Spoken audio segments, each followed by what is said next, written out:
இந்த குடும்பத்துல உள்ளவாளுக்கு இது மாதிரி உயர்ந்தவர்களுடைய மகிமை தெரியாது.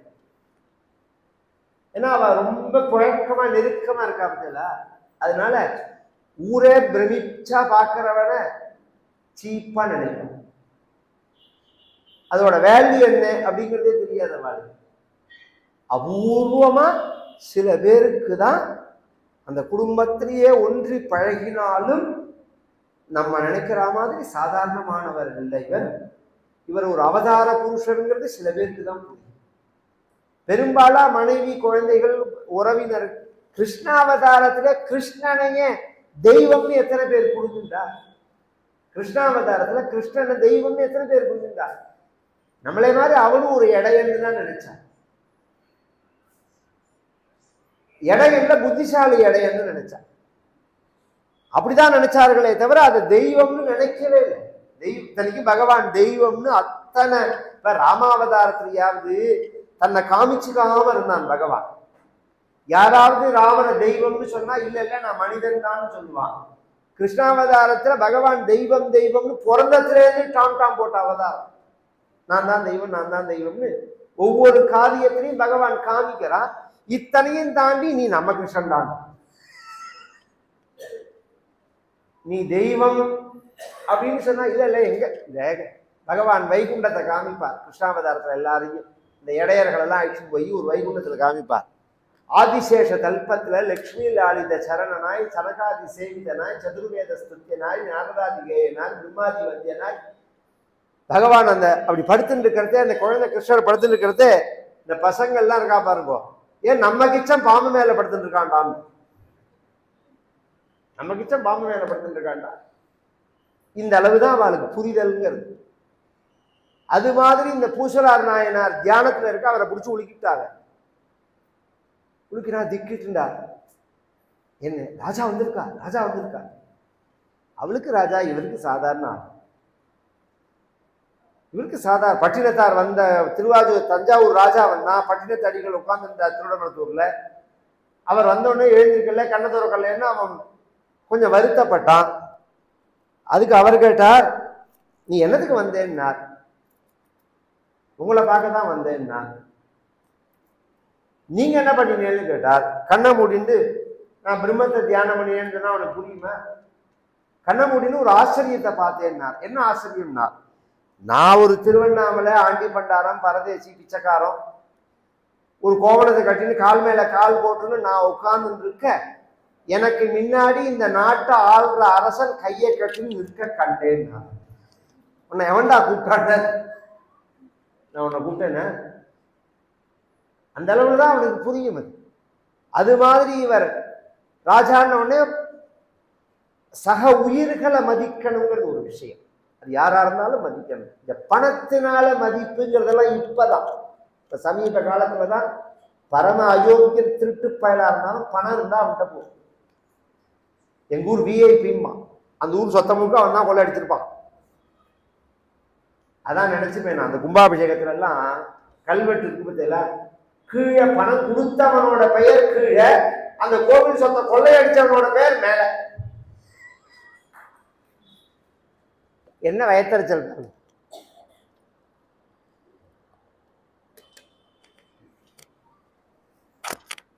இந்த அளவுதான் இந்த தேசத்தோட இருப்பு. இந்த அளவுதான்.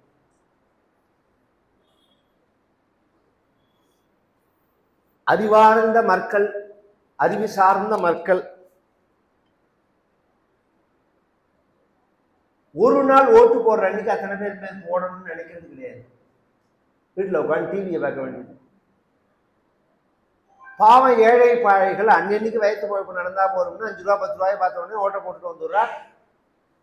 அவன் என்ன ஆகுதுன்னா, அவனுக்கு பொருளாதாரமும் தெரியாது, மற்ற விஷயங்களும் தெரியாது.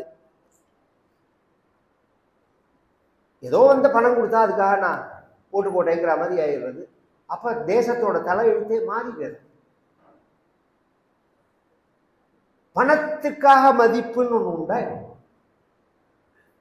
குணத்துக்காக தான் மதிப்பு. குணத்துக்கும் படிப்புக்கும் தான், ஞானத்துக்கும் தான் மதிப்புங்கிறது. இவர் ராஜாவை பார்த்தார், என்னங்கிற மாதிரி அவன் கையை கட்டின்னு சொன்னான், நான் வந்து கும்பாபிஷேகம் வச்சிருந்தேன் இன்றைய தினம். சிவபெருமான் கனவுல வந்து பூசலார் கும்பாபிஷேகம் பண்றார், நான் அங்க போறேன், அதனால ஒரு கும்பாபிஷேகத்துக்கு எனக்கு வர முடியாது அப்படின்னு சொல்லிட்டார். இது ஒரு ஆச்சரியம். ஒரே சமயத்துல பேப்பர்ல டிவியில நம்ம நியூஸ் பார்க்கறது 10 கோவில் கும்பாபிஷேகம் நடக்கிறது. ஒரே நாள்ல 10 கோவில் கும்பாபிஷேகம் நடக்கிறது. 10 அம்மன் கோவில், 10 முருகன் கோவில் அப்படின்னா இந்த அம்மன் அந்த கோவிலுக்கு நான் வரமாட்டேன், இந்த கோவில் கும்பாபிஷேகம் எங்கேயா சொல்லியிருக்காள?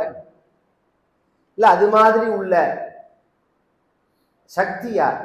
பாகவதத்துல ஒரு கதை. கிருஷ்ணனை வந்து துவாரகையில ஒரு ராஜாவும் நம்ம வீட்டுக்கு வரணும்னு கூப்பிட்டான். ஒரு பிராமணனும் ஏழ பிராமணனும் நம்ம வீட்டுக்கு வரணும்னு கூப்பிட்டான். 2 பேருக்கும் ஒரே டேட்டை கொடுத்துட்டார் கிருஷ்ணர். இத்தனாம் தேதி கார்த்தால 9 மணிக்கு உன் வீட்டுக்கு வரேன்னு அவன்கிட்டையும் சொல்லிட்டார், அவன் வீட்டுக்கு வரேன்னு அவனும் சொல்லிட்டார். 2 பேரும் அழைக்கிறதுக்காக வந்திருக்கார்கள். ராஜா தேரை கொண்டு வந்திருக்கா, பிராமணன் மஞ்ச பைய கொண்டு வந்திருக்கா. தேர்லாம் கிடையாது, ஏன்னா கிருஷ்ணரோட தேர்ல ஏறி போலாங்கிறதுக்காக. உடனே ராஜாவை பார்த்து நீ தேர் கொண்டு வந்திருக்கியான்னு கேட்டான் கிருஷ்ண பரமாத்மா. கொண்டு வந்திருக்கேன்னா இந்த பிராமணரை பார்த்து வா ஏறி கொண்டார். ஏறிண்டா போறா. போனா ஒரு இடத்துக்கு போயிட்டு அந்த இடத்துல பாதை பிரியர். இந்த பக்கம் போனா ராஜா வீடு, இந்த பக்கம் போனா பிராமணன் வீடு. இந்த பிராமணன் என்ன நினைக்கிறான், ராஜாவுக்கும் வரேன்னு சொல்லியிருக்கார், நமக்கும் வரேன்னு சொல்லியிருக்கார், நமக்கு எப்படி ஃபர்ஸ்ட் வருவார்? ராஜா எத்தனை ஏற்பாடெல்லாம் பண்ணியிருப்பா, எவ்வளவு உபச்சாரங்கள்லாம் வரவேற்பெல்லாம் ஏற்பாடு பண்ணியிருப்பா, இனாகுரேஷன்லாம் கிராண்டா இருக்கும். அதனால அங்க போயிட்டு போற வழியில நம்ம வீட்டுக்கு வந்துட்டு போவார், அதுவே பாக்கியம்தான் நமக்கு அப்படின்னு சொல்லிட்டு இவன் அங்க போறாருன்னு இவர் நினைக்கிறார் பிராமணன். ராஜா என்ன நினைக்கிறான், பகவான் பிரம்மண்ய தேவன் பணத்துக்கு மயங்கிறவன் இல்லை, அதனால முதல்ல இந்த பிராமணன் வீட்டுக்கு போயிட்டு அப்புறம் போற வழியில தான் நம்ம வீட்டுக்கு வருவார் அப்படின்னு. அங்க என்ன ஒரு ஆச்சரியம்னா, அந்த இடம் வந்த உடனே தேர் 2ஆ பிரிஞ்சு 2 தேரா ஆச்சு. இந்த தேர்ல பகவான் பிராமணன் ராஜா, அதே மாதிரி இந்த தேர்ல பகவான் பிராமணன் ராஜா ஒரே சமயத்துல 2 பேர் வீட்டுக்கு பகவான் போறான். இதுல ஒரு ஆச்சரியம் என்னன்னா, பகவான் போனது ஆச்சரியம் இல்ல, ராஜா வீட்டுக்கு போனத பக்கத்துல உட்கார்ந்து பிராமணன் பார்க்கிறான், பிராமணன் வீட்டுக்கு போனத பக்கத்துல உட்கார்ந்து ராஜா பார்த்தான்னு கதை இருக்கு. பாகவதத்துல இருக்கு இந்த கதை. பகவான்னா அப்படி தன் சக்தியை காமிப்பர்னு இருக்கு. அது மாதிரி ஒரே சமயத்துல நான் இங்க வரமாட்டேன் அங்க வருவேன் அப்படின்னு சொல்றதுக்கு சாதாரண மனுஷியனா? பகவான் இல்லையா? ஸ்ருததேவன் பேர் அந்த பிராமணனுக்கு. பகவான் இல்லையா? இப்ப பகவான் வந்து பரசிம்ம பல்லவன் ராஜா பண்ற கும்பாபிஷேகத்துக்கு வரமாட்டேன், எனக்கு டைம் இல்லை, பூசலார் பண்ற கும்பாபிஷேகத்துக்கு போறேன்னு சொன்னா அப்ப அது எதுல விஷயம் இருக்கு. பூசலார் கேட்டார், அப்படி சொன்னார், அப்படியா சொன்னார் பகவான்? ஆமா, நீங்க கோவில் கட்டுறலான்னு கேட்டார். பூசலார் சொன்னார், சிவ கைக்கரியத்துக்கு அத்தனை சக்தி, அத்தனை மகிமை, பாவிகள் சிவசொத்து புலநாசம்னு இருக்கு, தெரியல, நாசமா போயிடும், தலைமுறையா நாசமா போயிடும். கோவில் சொத்தை எடுத்தா நான் இன்னைக்கு வேணா சௌக்கியமா இருக்கலாம் மாதிரி இருக்கும், வீடு கட்டுற மாதிரி இருக்கும், சர்வநாசம் ஏற்படும். தொடவே கூடாது, கோவில் சொத்து பக்கமே போகக்கூடாது. சிவ சொத்து குலநாசம்னு. அதே சிவனுக்கு நாம் கோவில் கட்டினா எது பரியந்தம் அந்த கோவில் இருக்கோ அது பரியந்தம் நாம் கைலாசத்துல வசிப்போம்னு. நான் ஒரு ஏழை, என்னால ஒண்டியா கோவில் கட்ட முடியாது. பணம் வசூல் பண்ணி கட்டலாம்னா பணத்தை கொடுக்கறதுக்கு கூட ஒரு வேஷம் தேவைப்படுறது. விபூதி, ருத்ராட்சம், மடி செஞ்சு பஞ்சகச்சம்னு கேட்டு 10 ரூபா கேட்டா அவனா கொடுக்கணும். டிப்டாப்பா ஒயிட் அண்ட் ஒயிட்ல மிஸ்டர் கிளீனா வந்து இம்போர்ட்டட் கார்ல வந்து இறங்கி, சார் நாங்க இந்த மாதிரி பண்றோம்னா பயந்துன்னு கொடுப்போம். அந்த வசூல் பண்றதுக்கு கூட ஒரு வேஷம் தேவைப்படுறது. நான் ஒரு ஏழை பிராமணன், நான் கேட்டா என்னத்தை கொடுப்பா? நான் ரொம்ப பேர்கிட்ட கேட்டு பார்த்தேன், யாருமே என்னை நம்பி கொடுக்கல. கோவிலோ இடிஞ்சு கிடக்கு, கோவில் இல்லா ஊரில் குடியிருக்க வேண்டாம் அப்படின்னு ஔவையோட வாக்கு. இடிஞ்ச கோவில் எல்லாம் வச்சு, அதனாலதான் இன்னி பரியந்தம் பாருங்களேன், ஜனங்கள் எத்தையோ பண்ணி ஒரு கோவிலை கட்டிடுறாங்க. அது எத்தனை கஷ்டமா இருந்தாலும் பணத்தை போட்டு வசூல் பண்ணி ஒரு கோவிலை கட்டுறோம். அது மாதிரி கட்டணும்னு ஆசைப்பட்டு மனசுனால கோவில் கட்டுறேன். மனசுனால கோவில் கட்டுறதே ஒரு நாள்ல கட்டல. ஏன்னா அப்படி கட்டுறதுல எனக்கு இஷ்டம் இல்லை. தியானம் பண்ணி கோவில் கட்டினா எப்படி எத்தனை நாள் கட்டுறதுக்காகவோ அத்தனை நாள் ஒவ்வொரு செங்கல்ல அடுத்து வைக்கிற மாதிரி நான் மனசுனால கற்பனை பண்ணிட்டு பிராகாரங்கள்லாம் பண்ணி அர்த்த மண்டபம் பண்ணி மகாமண்டபம் பண்ணி பகவானுடைய கர்ப்ப கிரகம் பண்ணி ஆவரண தேவதைகள்லாம் பண்ணி எல்லா இடத்துலையும் சுத்தம் பண்ணி கேப்பெல்லாம் ஃபில்லப் பண்ணி கீழெல்லாம் தலவரிசைகள்லாம் போட்டு கோபுரத்தெல்லாம் மேலே எழுப்பி அது மேலே கலசங்கள்லாம் வச்சு அதுக்கு வர்ணங்கள்லாம் பூட்டி கர்ப்ப கிரகங்கள்லாம் கிளீன் பண்ணி அதில் உள்ள அழகான ஆவடையாரோட கூடிய சிவலிங்கத்தை பிரதிஷ்டை பண்ணுறதுக்கு எல்லா ஏற்பாடும் பண்ணி அஷ்டபந்தனங்களை மருந்த 8 வகையான மருந்து நாட்டு மருந்தை கொண்டு வந்து அந்த காலத்துல கும்பாபிஷேகம் பண்றதே இடிப்பா. இன்னைக்கு அதுக்கு கூட அழுப்பு வெந்நீர்ல போட்டு அப்படியே வச்சோம்னா 3வது வருஷம் பிஞ்சு வெளியில வந்துடுறது. நாம என்ன வாங்கி இடிக்கணும், வெண்ணெயை போட்டு குழந்தைகளை இடிக்க சொல்லணும். இது கூட கைங்கரியம், இது கூட கைங்கரியம். ஏதாவது ஒரு காரியம் நாம பண்ணணும் கோவிலுக்கு அப்படின்னு ஆசைப்பட்டா இந்த ஒரு காரியமாவது நாங்கெல்லாம் இடிச்சிருக்கோம். கோவில் கிராமத்துல எல்லாரையும் இடிச்சு கூப்பிடுவா, எல்லாரையும் ஒரு குத்து இடிம்பா, ஒரு கை போடும்பா. ஏன்னா எல்லாருடைய சேவையும் தேவைங்கிறதுக்காக எப்படிலாம் வாழ்ந்த இந்த கோவிலோ திருவிழாவோ உற்சவங்களோ ஜனங்களை ஒற்றுமைப்படுத்துற விஷயம். ரொம்ப பேருக்கு அது தெரியாது. என்ன மனசுல டிஃபரன்ஸ் ஒப்பீனியன் இருந்தாலும் ஒரு உற்சவம் வந்தா அதெல்லாம் மாறிப்படும். ஒருத்தரை பார்த்துட்டு தட்டி கொடுத்து எல்லாம் சௌக்கியமானா அந்த விரோத பாவமே இருக்காது. இது எங்க பார்த்தாலும் சாதி சண்டை, சமூக சண்டை, இன சண்டை, மத சண்டைங்கிறதுக்கு காரணமே இந்த மாதிரி இந்த பாவிகள் பண்ண கூத்து தான். இந்த சேரவே விடமாட்டேங்கிறானே ஜனங்களை. கிராமத்துல உற்சவமே ஜனங்கள் சேர்றதுக்காக தான். அதுக்கே சண்டைன்னா எங்க போறது சொல்லும். எல்லா ஜனங்களும் சேரணும், எல்லா ஜனங்கள் கையாலையும் அது இடிக்கணும். இடிச்சு அந்த மருந்தை வச்சு பகவானுக்கு இப்படி முறையா நான் கும்பாபிஷேகம் பண்றேன். கலசங்கள் யாக பூஜைகள்லாம் பண்ணி 24 காலம் மேக்சிமம். யாரா கேள்விப்பட்டிருக்கல? 4 காலம் உண்டு, 6 காலம் உண்டு, 8 காலம் உண்டு, 12 காலம் உண்டு, 16 காலம் உண்டு. பெரிய விஷயம்ங்கிறது நவகுண்டம்னு பேரு. குண்டமும் நவகுண்டம். நவகுண்டம் போட்டு ஒரு தேவதைக்கு 9 குண்டம் போடுவாங்க. நவகுண்டம் போட்டு 24 காலம் 5 வேத பாராயணம் இத்தனையோட நாம் பண்ணி ஏற்பாடு பண்ணி அதெல்லாம் மனசுனால எல்லாமே சொல்றார். மனசுனால பண்ணி யாகசாலையிலேருந்து கும்பம் அபிஷேகத்துக்கு பரம்பர சமயம் நீ வந்திருக்க. கரெக்டா உன்னை பகவான் அனுப்பிச்சு வச்சிருக்கான். பகவான் தான் உன்னை அனுப்பிச்சு வச்சிருக்கான். நீ பரம பக்தனா இருந்தாதான் பகவான் உன்னை அனுப்பிச்சிருப்பா. அந்த கும்பாபிஷேகத்தை நீ பார்க்கறையான்னு கேட்ட. பூசலார் நாயன, நீ பார்க்கறியா? அதுக்குதான் பகவான் என்ன அனுப்பிச்சிருக்கான். ஜபா அப்படின்னு சொல்லி அவன் தலையை பிடிச்சு அந்த காதை கொண்டு போய் அவர் மார்பிள வைக்கிறார்.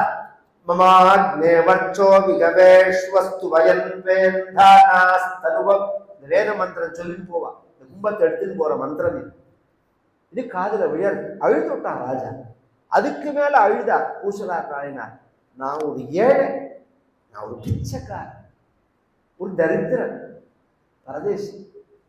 மனசுனால கட்டின கோவில பகவான் ஏத்துண்டு அப்படி ஒரு கோவில் கட்டியிருக்க நீ, அதுக்கு நான் போக மாட்டேன் இதுக்கு போவேன்னு சொல்லணும்னா தெய்வம் உங்ககிட்ட என்ன எதிர்பார்க்கறது தான் இந்த கேள்வியை.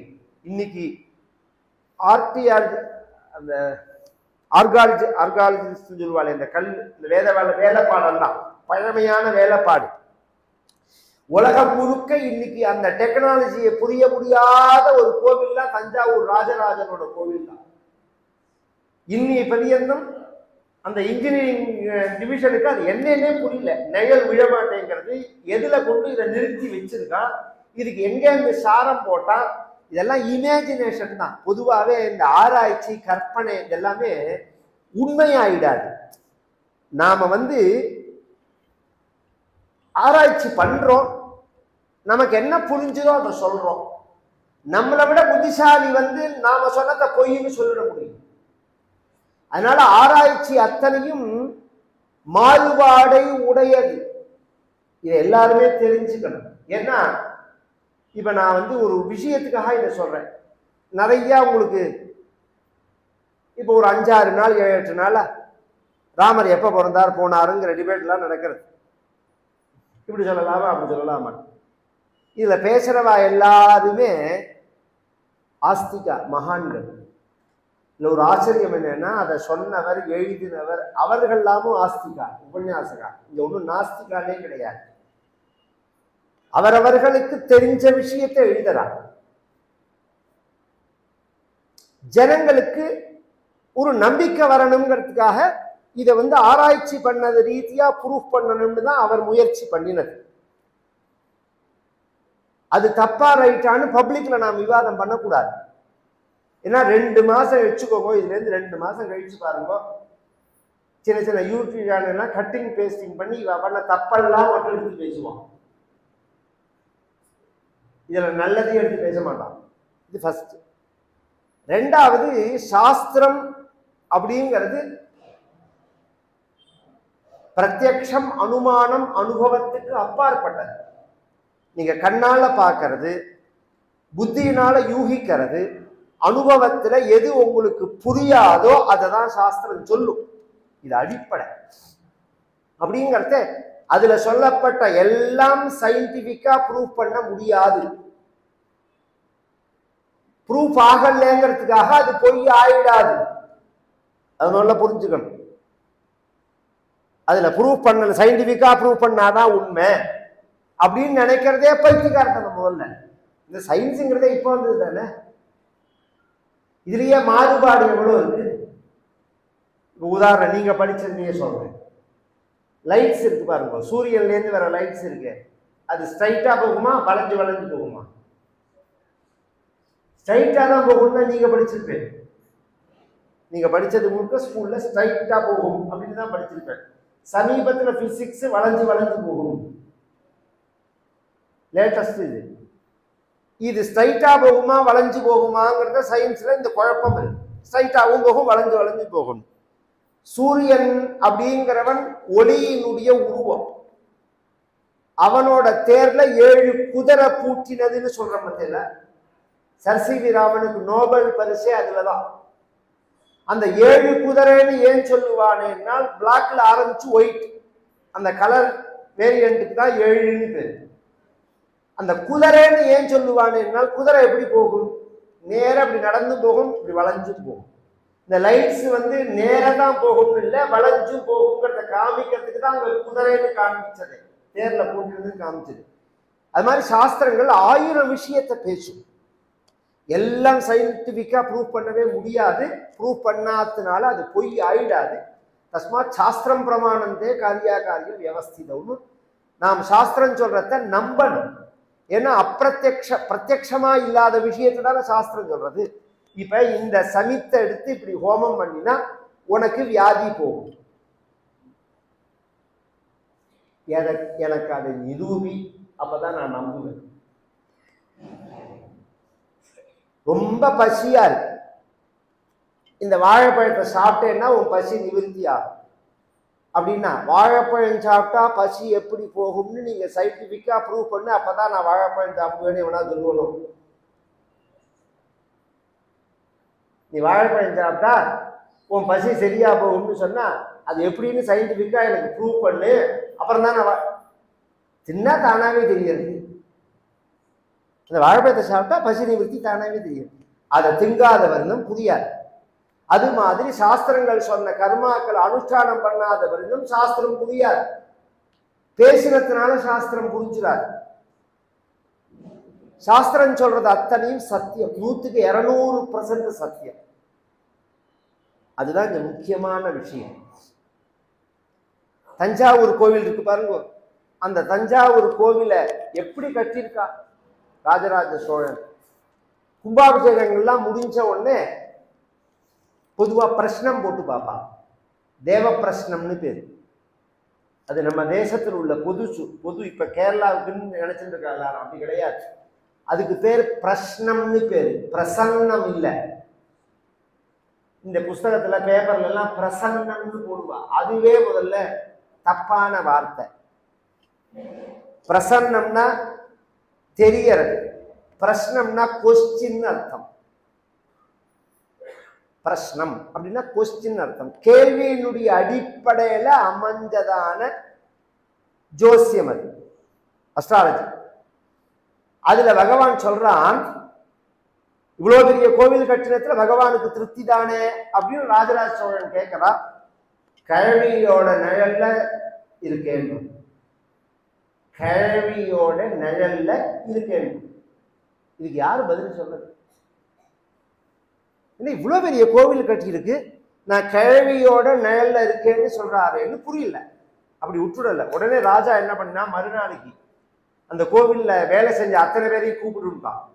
கூப்பிட்டு எல்லாருக்கும் சம்மானங்கள்லாம் பண்ணும்போது நான் ஒரு கேள்வி கேட்பேன், அதுக்கு பதில் சொல்லணும். நான் யாரையும் தண்டிக்க மாட்டேன், எனக்கு இதுக்கு பதில் தெரியணும். என்ன பதில்? தெய்வம் இது மாதிரி சொன்னது, நான் கிழவியோட நிழல்ல இருக்கேன். இப்ப நீங்கள்லாம் தான் கோவில்ல வேலை செஞ்சது. இந்த கோவில்ல வேலை செஞ்ச போது ஏதாவது ஒரு கிழவி, வயசான கிழவி எந்த வகையிலையாவது சம்பந்தப்பட்டாளா அப்படின்ன உடனே எல்லாரும் ஒருத்தர் முடிஞ்சு ஒருத்தர் பார்த்துட்டாங்க. எல்லாரும் பார்த்துட்டாங்க. சொல்லுவோம்னா இல்ல, தினம் ஒரு கிழவி கஞ்சி போட்டு கொண்டு கொடுப்பா. நாங்க கோவில் வேலை செய்யும் போது கம்மங்கூழு, கேழ்வரகு கூழ், ராகி கூழு, புழுங்கரிசி கஞ்சி, உளுத்த கஞ்சி, இது மாதிரி ஏதாவது ஒவ்வொரு நாளைக்கு ஒரு கஞ்சி மோர் விட்டு கொண்டு கொடுப்பேன். என்ன சொல்லி கொடுக்கலாம்? எவ்வளோ பெரிய கோவில் கட்டுறா ராஜா, எனக்கு அது ஒண்ணுமே சக்தி இல்லடா குழந்தைகளா, இந்த கஞ்சியாவது குடிச்சுட்டு வேலை செய்யும் போது. எப்படி இருந்த தேசம் பாரு. வாசல்ல சுவாமி அம்பாலை தூக்கின்னு வருவா, நீர்மோர் கொடுப்போம். நம்ம இந்த வெயில்ல எனக்கு தூக்க முடியல, நீ தூக்குற, இந்த நீர்மோரையாவது குடி. இன்னைக்கு அதே நீர்மோரை கர்வத்தோட கொடுக்கறான். எப்படி கொடுப்பார்கள் தெரியுமோ? வர வழியெல்லாம் ஜலத்தை விட்டு அவ கால் சுடாதபடிக்கு வச்சு அவர்களுக்கு நீர்மோர் கொடுத்து அதை நமஸ்காரம் பண்ணுவார்கள். அப்படி இருக்கணும், அப்படிதான் கொடுக்கணும். அந்த கல்வி அது மாதிரி கொடுக்கலாம். நீங்களாம் வேலை செய்கிறீங்க, எனக்கு அதுக்கெல்லாம் இந்த மாதிரிலாம் ஒன்று செய்யறதுக்கு பணங்கள்லாம் கிடையாது, வசதிகள் கிடையாது, உடம்பு தெம்பும் கிடையாது, ஏதோ என்னால் முடிஞ்சது. ஒரு நாளைக்கு ஒத்துருமே கஞ்சி வேண்டான்னுட்டான் காலங்காலத்தால. ஏன்பா? போக எங்களுக்கு மனசு சரியில்லைன்னா ஒரு ரிலேஷன்ஷிப்பு ஒன்று அந்த காலத்துல. இன்னைக்கு அது போயிடுச்சு. யார்கிட்டையுமே நம்ம பழகிறதே ஒரு பிரியமா பழகும். வாசல்ல ஒரு கரிகாகாரம் வந்தா கூட நான் அந்த காலத்துல பார்த்துருக்கேன். எங்க தாத்தா என்ன பண்ணுவார், மோரை கரைச்சிட்டு வருவார். அந்த கீரைக்காரிக்கு கொடுத்துட்டு குடியும்பார், கொடுத்துட்டு கீரை வாங்குவார். இப்படி ஒரு ரிலேஷன்ஷிப் உண்டு எல்லார்த்தையுமே. எல்லாருமே அப்படிதான் பழகுவோம் நாம. இவன் உட்காந்து என்ன விஷயம்னு சொல்லுன்னா, அதுக்கு அவா சொன்னா, கும்பாபிஷேகத்துக்கு தேதி வச்சுட்டான் ராஜா, கோபுரத்தெல்லாம் மேல தூக்கியாச்சு, மேல அந்த கலசம் வைக்கிறதுக்கு மேல ஒரு மூடுற கல் இருக்கு பத்தியா, அது உடஞ்சு போயிடும். இதை இப்ப ஒரு 4-5 நாளைக்குள்ள அதை ரெடி பண்ண முடியாது. ராஜா என்ன பண்ண போறான்னு தெரியல, கவலையா இருக்கு. அப்படின்னு ஒண்ணு அது எந்த கல்லுன்னா காமிச்சா. உடனே அவ சொன்னா, என் வீட்டுல ஒரு கல் வச்சிருக்கேன், நீ சொல்ற இந்த சைஸ்ல தான் இருக்கும், அது துணி துவைக்கிறதுக்கோ சம்திங் எதுக்கோ நாங்க கொண்டு போட்டது, நீ பாரு, அந்த கல் இதுக்கு செட் ஆகும்னா எடுத்துட்டு வந்துடும். பார்த்தா கரெக்டா இருந்தது, எடுத்துட்டு போட்டு கும்பாபிஷேகத்தை பண்ணி விட்டா. கும்பாபிஷேகம் முழுக்க கோவில் கோபுரங்கள்லாம் கட்டி அந்த வெயிலும் மழையும் உள்ள வர பாதையை அடைக்கிற கல்லா அதை அமைய கும்பாபிஷேகத்துல திருப்தியானு கேட்டதுக்கு கிழவி நிழல்ல இருக்கேன்னு நான் பகவான். இவ்வளவு பெரிய கோவிலை கட்டியிருக்கா ராஜா, இத சொல்லல பகவான், கிழவி நிழல்ல இருக்க. அன்பெனும் பிடியுள் அகப்படும் மலையே, அன்பெனும் குடில் புகும் அரசே அன்பெனும் வலைக்குள் படுபரம் பொருளே அன்பெனும் வலைக்குள் படுபரம் பொருளே அன்பெனும் கலத்தமர் அமுதே. எத்தனை வார்த்தைகள்! அன்பெனும் பிடியுள் அகப்படும் மலை. பார்க்கறதுக்கு வேணா பெருசா இருக்குமே தவிர இந்த அன்புன்னு ஒன்ன போட்டுட்டா புடிச்சுடலாம். அன்பெனும் குடில் புகும் அரசே, சக்கரவர்த்தி தான் பகவான். சக்கரவர்த்தின்னு நினைக்க வேண்டாம், நீ அன்பை காமிச்சிட்டேன்னா சக்கரவர்த்தியான பல்லவராஜா கோவில் கட்டினா அதுக்கா போனார் பகவான். பரம ஏழையான பூசலார் நாயனார் கட்டின கோவிலுக்கு தானே வந்தான் பகவான். கிருஷ்ணாவதாரத்தின் போது தூது வரார் ஹஸ்தினாபுர பட்டணத்துல. கௌரவர்களுக்கும் பாண்டவர்களுக்கும் சண்டை ஏற்படாம சமாதானம் பண்ணி வைப்பதற்காக பகவான் வந்திருக்கார், மத்தியஸ்தமாக வந்திருக்கார். தேர்ல வந்த பகவான் அவனை வரவேற்கிறார். பீஷ்மாச்சாரியால், துரோணாச்சாரியால், கிருபாச்சாரியால், கர்ணன் இவர்கள்லாம் வரவேற்கிறார்கள். தேரை விட்டு பகவான் இறங்கிட்டான். ஒரு பக்கத்தை பீஷ்மர் பிடிச்சிருந்தார், ஒரு பக்கத்து கைய பகவான் கைய, மற்றொரு பக்கத்து கைய இன்னைக்கு சபாநாயகரை பிடிச்ச அழிச்சு போனாலாம் சொல்லுவா பத்தியா, அது மாதிரி அது மாதிரி ஒரு மரியாதை, ஒரு ராஜ மரியாதைன்னு பேரு. அவருக்கு நடக்க முடியாமையா கழவரா என்ன அழைச்சு போறதுக்கு ஒரு ராஜ மரியாதை. இந்த பக்கம் பீஷ்மர் பிடிச்சிருந்தார், அந்த பக்கம் துரோணர் பிடிச்சிருந்தார். பகவான் நடந்து வரான். சபையில வரத்தே பேச்சு கொடுக்கணும், பேசாம வரக்கூடாது. எந்த சப்ஜெக்டுக்காக வந்திருக்குமோ அதை பத்தி பேசக்கூடாது. இந்த ராஜ நீதியில முக்கியமானது எதுன்னா, எஸ்ய கிருத்தியம் நஜானந்தி மந்திரம் வா மந்திரிதே பரே கிருதமேவாஸ்ய ஜானந்தி சவை பண்டித உச்சியதே. கவர்மெண்ட் ஒரு காரியத்தை செய்ய போறது அப்படின்னா அது எப்ப தெரியணும் ஜனங்களுக்குன்னா செஞ்சு முடிச்ச பிறகுதான் தெரியணும். அப்படின்னா என்ன சார்னா, இது இப்ப பட்ஜெட் வரப்போறது. பட்ஜெட்ல எது ஏறும் எது இறங்கும்னு யாருக்கா தெரியுமோ? கொஞ்ச நாள் முன்னாடி பரியந்தம் ஒரு 10-15 வருஷம் முன்னாடி எல்லாம் பட்ஜெட் வரத்த எது ஏற போறதோ அதெல்லாம் 10 நாள் முன்னாடியே உள்ள பதிவு வச்சிருவாங்க. ஏன்னா அவளுக்கெல்லாம் தெரிஞ்சு போயிடும் இதெல்லாம் விலை ஏற போறது, இதெல்லாம் விலை இறங்க போறது அப்படிங்கிற மாதிரி. இப்ப தெரியறது வந்து நமக்கு தெரியல, தெரியாது, தெரியக்கூடாது. எஸ்ய கிருத்தியம் நஜானந்தி மந்திரம் வா மந்திரி தேவைப்படு. அது யோஜனால இருந்தாலும் சரி, பல பேரோட யோஜனை பண்ணப்பட்டதா இருந்தாலும் சரி, கிருத்தமேவாசிய ஜானந்தி செஞ்சு முடிச்சதுக்கு அப்புறம் தான் தெரியும். அவன் தான் புத்திசாலி, அவன் தான் ராஜா. கிருஷ்ணர் எதுக்கு வந்திருக்கார், என்ன பேச எதுக்கு வந்திருக்காருன்னு எல்லாருக்கும் தெரியும், என்ன பேச போறாருன்னு எல்லாருக்கும் தெரியாது. பேச்சை கொடுத்து அதை வாங்கக்கூடாது, அதுக்காக பேச்சை டைவர்ட் பண்றான் பகவான். பகவானே பேச்ச ஆரம்பிக்கிறார். இது ஊர்வலமா வரது, 2 பக்கம் ஒரே அரண்மனையா இருக்கா.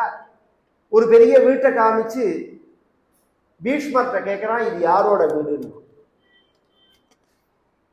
என்னோட வீடுன்னு. பீஷ்மருக்கு கல்யாணம் ஆகல, பொண்டாட்டி கிடையாது, குழந்தைகள் கிடையாது, அனந்தர வாரிசு. இவர் செத்து போயிட்டாருன்னா அந்த சொத்தை எவன் கொண்டு போறான்னு தெரியாது, அத்தனை பேர் இருக்கான் சண்டை போடுறதுக்கு. இவர் சொல்றாரு எம் வீடுன்னு. கிருஷ்ணர் சொன்னார் உங்க வீடு ரொம்ப அழகா இருக்கே அப்படின்னார். பீஷ்மர் சொன்னார் எங்க வீட்டுக்கு நீங்க வரணும்னு. கிருஷ்ணர் சொன்னார் உங்க வீட்டுக்கு வரதுக்கு பயம் இல்லை. அடுத்தது கொஞ்சம் தூரம் போச்சு, துரோணருடைய வீடு வந்தது. துரோணரை காமிச்சு பகவான் கேட்கிறான் இது யாரோட வீடு. 4 வேதம் படிச்சவர் துரோணர். ஒரு வேதம், அந்த காலத்துல எல்லாம் 4 வேதம் படிப்பா. ஒரு வேதத்துமே சிரமமா இருக்கு. 4 வேதம் படிச்சாதான் சதுர்வேதின்னு கூட்டுக்கிறது. சதுர்வேதி, திரிவேதி, விவேதி அப்படிலாம் போட்டு நார்த் இந்தியாவெல்லாம் இன்னைக்கு வெறும் பேரா போட்டுக்கிறாங்க. அந்த வேதம் படிச்சவா அந்த காலத்துல அந்த பரம்பரையில் உள்ளவர்கள் அர்த்தம். 4 வேதம் படிச்சிருந்தா தான் சதுர்வேதின்னு சொல்லலாம். சாஸ்திரம் படிச்சிருந்தா தான் சாஸ்திரிகள்னு பெயர். வேதாத்தியனம் பண்ணியிருந்தா தான் பிரம்மஸ்ரீன்னு போடலாம். இதெல்லாம் ஒரு நியமம். இதெல்லாம் நாசமா போனதே இந்த சமீபத்துல சுதந்திரத்துக்கு அப்புறம் தான். ஒண்ணுமே பண்ணாம டாக்டருங்கிறான், அவன் என்ன பண்ணினான்னு புரியல எனக்கு. எவ்வளோ கஷ்டப்பட்டு ஒன்றும் எம்பிபிஎஸ் பண்ணியிருக்கணும் அல்லது ரிசர்ச்சில் வரணும். ஒரு பெரிய விஷயத்த சின்னதா பண்ணிட்டோம் நாம். அப்ப படிச்சவனுக்கு இவனுக்கு என்ன நானே கவனிச்சத, இந்த ரயில்வேல நீங்க என்னவா இருக்கீங்களோ அதை நீங்க பேர்ல குறிப்பிடணும். முக்கியமா டாக்டரா இருந்தா குறிப்பிடணும் டிக்கெட் புக் பண்றது. ஏன்னா அந்த கம்பார்ட்மெண்ட்டுகள்ல யாருக்காவது உடம்பு சரியில்லைன்னா அது மாதிரி கூப்பிடுவா. நான் டெல்லி போற சமயத்தை எதிர்த்தாப்புல ஒருத்தர் வந்து எழுப்புறான் போலீஸ்காரன், சார் சார் சார்னு. எதுக்கு